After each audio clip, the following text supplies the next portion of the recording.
Okay, class, welcome everyone in the physics classes by me actually, that is Sanjeev खुरर। तो class मैंने आज एक initiative start की है उन बच्चों के लिए स्पेशली जो कि आज के समय पे ऑफलाइन क्लासेस नहीं पढ़ पा रहे हैं फिजिक्स की। ठीक है, तो आज से हम स्टार्ट करेंगे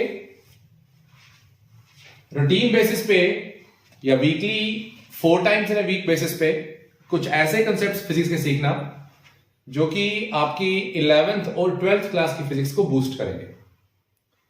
तो इसी में आपका बिना टाइम वेस्ट किए फर्स्ट कंसेप्ट स्टार्ट कर रहे हैं क्लास, जिसे हम बोलते हैं टेम्परेचर।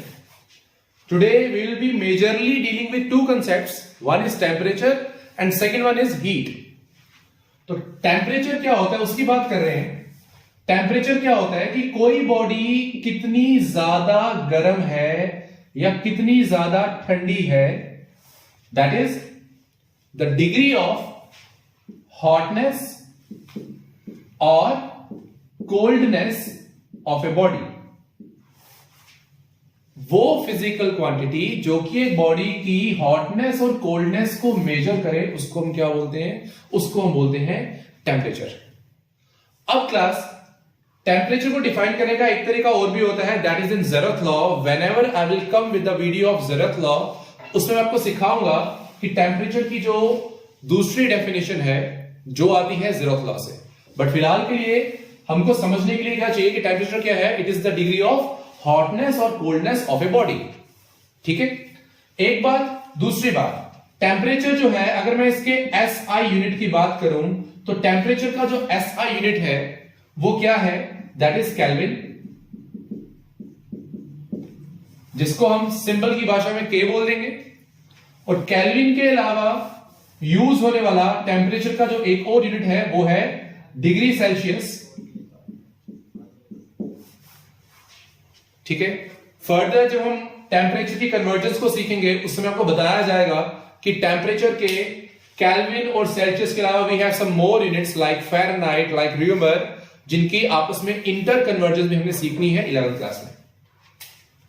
ये आ गया इसका क्लास SI यूनिट। अगली बात करेंगे क्लास इसके बारे में, अगली बात करेंगे डायमेंशन के बारे में। टेम्परेचर का जो डायमेंशन है वो क्या होता है?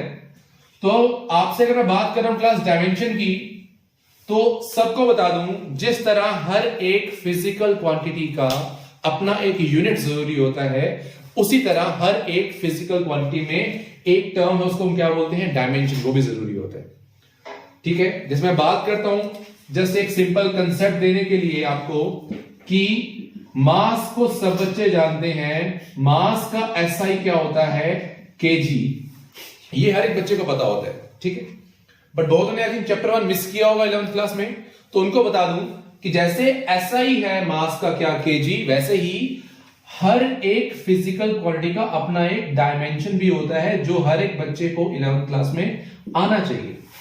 तो जैसे हमको SI पता होते हैं क्वांटिटीज के, वैसे ही हमको उनके डायमेंशन भी पता होने चाहिए।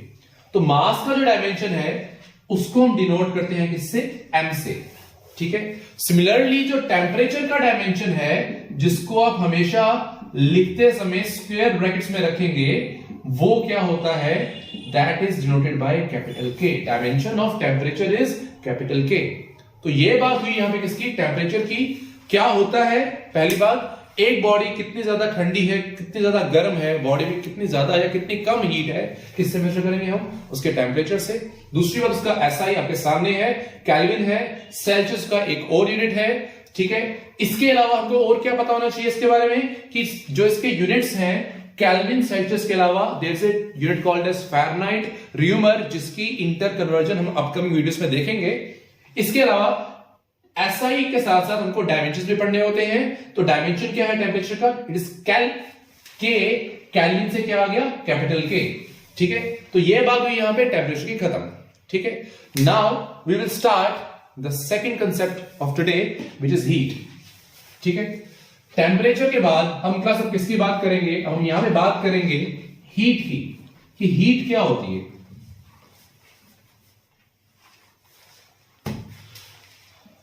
Now the concept which comes is heat. Heat क्या है?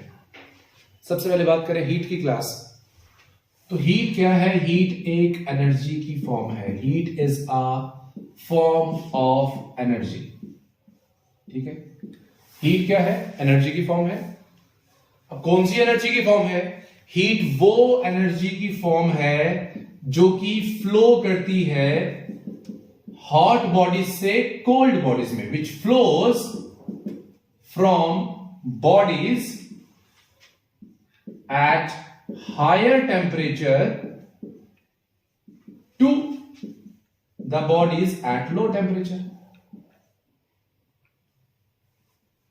To the bodies at low temperature. वो एनर्जी की फॉर्म जो हॉट बॉडीज से कोल्ड बॉडीज में फ्लो करेगी, जो उन बॉडीज से फ्लो करेगी जो कि हायर टेम्परेचर पे है, से उन बॉडीज में फ्लो करेगी जो कि लो टेम्परेचर पे है, उसको हम क्या बोल देंगे? उसको हम बोल देंगे हीट। एग्जांपल सुनिएगा, बात क्लियर होगी। ठीक है, everyone who is there, who is listening this, सबको पता होगा चाय या कॉफी हमेशा पी होगी। हाँ, चाय के बारे में एक बात बोली जाती है कि चाय बड़ी बड़ी ठंडी हो जाती है। ठीक है, समर्स की बात करें, समर्स में देखा होगा जब हम कभी कोल्ड ड्रिंक या कोई भी सॉफ्ट ड्रिंक पी रहे हैं तो उसके बारे में क्या बोलते हैं? वो गर्म हो जाता है। तो भाई ऐसा क्यों? अब जब चाय की बात करेंगे तो चाय का टेम्परेचर लगभग जो बन के आती है हमारे पास 80 डिग्री सेल्सियस के आसपास होता है। कोल्ड ड्रिंक की बात करें, इसका टेम्परेचर कितना होता है? लगभग if it is chilled 5 degree Celsius के आसपास होते हैं। और जो इसके आसपास की सराउंडिंग्स हैं, एयर का जो एवरेज टेम्परेचर हम मानते हैं वो कितना होता है? 25 डिग्री सेल्सियस। अब सब बच्चे मेरी बात सुनो, ये गर्म है मतलब इसमें हीट ज्यादा है, ये ठंडी है इसमें मतलब हीट क्या है? कम है। अब यहां का टेम्परेचर है 80, यहां का टेम्परेचर है 25, body at high temperature, body at low temperature. तो होगा क्या कि आपकी इस चाय से, कॉफी से जो हीट है वो बाहर निकलेगी और वो हीट कहां चल जाएगी? एटमॉस्फेयर में चल जाएगी, जिस वजह से क्या हो जाएगा? आपकी जो चाय है वो ठंडी हो जाएगी। सिमिलरली जब मैं कोल्ड ड्रिंक की बात कर रहा हूं तो कोल्ड ड्रिंक के केस में आपका जो एटमॉस्फेयर है वो गर्म है। Now it is the body at higher temperature and this is the body at low temperature. फिर से एटमॉस्फेयर से हीट जो है वो किसमें ट्रेवल करेगी? कोल्ड ड्रिंक में, और वो गर्म हो जाएगी। तो वही बताया गया आपको कि हीट वो एनर्जी की फॉर्म है जो फ्लो करती है from the body at higher temperature to the body at low temperature. Simple बात हीट के बारे में। ठीक है, हीट पढ़ते पढ़ते देखा होगा, हीट का जो सिंबल है वो हम क्या यूज करते हैं? Q। ठीक है, अगली बात हीट के यूनिट्स की बात करते हैं। ठीक है, अब हीट के यूनिट्स की बात कर रहे हैं तो क्लास सुनिएगा सभी, हीट का जो SI यूनिट है बाकी जो एनर्जीज की फॉर्म है उसी तरह जैसे उनका यूनिट होता है जूल, हीट का भी SI क्या है? It is joule. हीट को मेजर करना किसमें करते हैं? जूल में।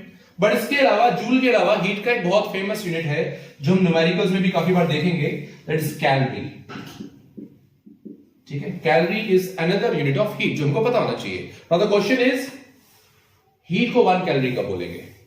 हीट को 1 कैलोरी कब बोलेंगे? अब बात ये है यहां पे, अब 1 कैलोरी हीट को समझने के लिए सब बच्चे बात सुनिएगा, 1 कैलोरी हीट को क्लास समझने के लिए we require this much space only. Now listen everyone, यहां पे पूरा फोकस करिएगा सभी। सपोज आपने वाटर लिया, ठीक है, और वाटर कितना लेंगे?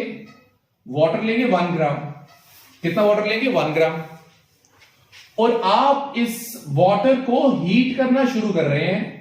वाटर जब आप लेंगे 1 ग्राम तो उसका टेम्परेचर कितना लेंगे? Suppose there is any temperature T, आप इसको हीट कर रहे हैं और आप इसको हीट करते जा रहे हैं जब तक आपके इस 1 ग्राम वाटर का टेम्परेचर T से कितना नहीं हो जाता? T+1। हीट देंगे नेचुरली क्या होगा? बॉडी का टेम्परेचर बढ़ेगा। जब हीट देने से बॉडी का टेम्परेचर बढ़ता है T से कितना हो जाएगा? T+1। क्लास जितनी हीट आपने दी है ना इस 1 ग्राम वाटर के टेम्परेचर को T से कितना करने के लिए? T+1।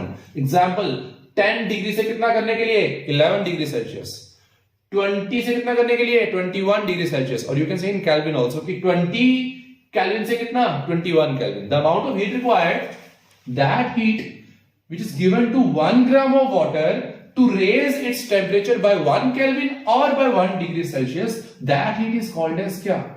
1 कैलोरी। 1 कैलोरी फिर से बता रहा हूं उतनी हीट होती है जो कि वाटर के 1 ग्राम का टेम्परेचर 1 डिग्री सेल्सियस बढ़ा देती है। इसके अलावा क्लास फर्दर एक आखिरी पॉइंट आपके लिए इस वीडियो में कि सर 1 कैलोरी और 1 जूल में क्या कोई रिलेशन है?